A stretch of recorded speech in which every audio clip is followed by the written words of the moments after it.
Today we are learning about patterns and how we can make simple and more complex patterns. So first off, a pattern is just something that repeats. So if we were to take a letter and repeat a letter, A, that's a pattern. So same thing in art, if we take any type of line or shape, we can turn it into a pattern. So we can do line patterns. I could do straight lines and repeat those over and over again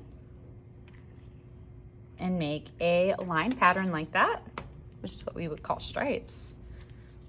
Or we can get a little fancier and make patterns out of kind of some fun lines. So maybe you like curvy lines. And you're going to repeat the curvy line over and over again to make a pattern. And I would continue that. Or maybe I could take a loop-de-loop line and make a simple pattern like that and keep repeating that. So simple line patterns. We can also take shapes and repeat those. So maybe I'm going to take something like a triangle. And when I repeat triangles, I'm creating a pattern. So now that we know what a simple pattern would look like, let's talk about what maybe a complex pattern would look like. So maybe I can pick two different lines. So maybe I want to do a castle line and a dash line. And then I just repeat those. So I'm going to go back to the castle and switch back to dash. And then I would keep going back to the castle and switch back to the dash line. So you can do a more complex pattern with two different lines, or we can also create a pattern with two different shapes. So maybe I'm gonna do a circle and a diamond, a circle and a diamond, a circle, diamond, a circle and a diamond, a circle and a diamond, circle, diamond. And I could keep repeating this pattern by doing that. I could also take something like lines and shapes and combine those. So I'm going to do the spiky line. And then a shape. So maybe my shape's going to be rectangles.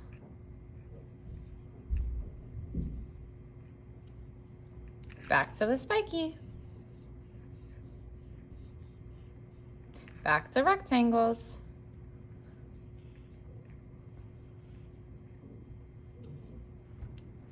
And I would continue that. Now that we understand and have a good understanding of all the different types of patterns we can make with lines and shapes, we can also incorporate different colors. So let's say I'm going to make some blue swirls. Okay, or not. Let's try red swirls. There we go. So you could do red swirls and maybe a green wavy line. Red swirls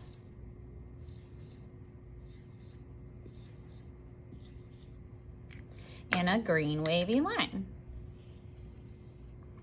So just like the lines and shapes are repeating, we also want to make sure that we are repeating colors as well. So I can't randomly decide I'm going to start doing orange swirls or blue swirls now because I've already started doing red swirls. I can't just change my wavy line color all of a sudden it has to stick with green, okay? So this is when we start to get even more complex patterns. Even if I was doing one type of line and repeating it throughout, so let's say I was just doing zigzag. Let's say I was just doing zigzag, but I wanted to make a pattern with zigzag and use different colors for that.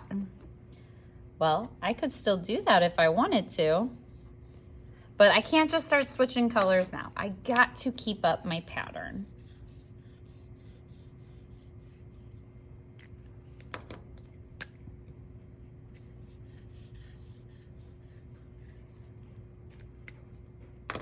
Still a simple pattern, but we are making a variety, kind of changing it a little bit and adding some variety by using different colors, which makes it look a little more interesting. Although you could just do just purple zigzag lines. That's up to you. We will talk about more complex patterns in the future, but today we are just focusing on simple and complex patterns.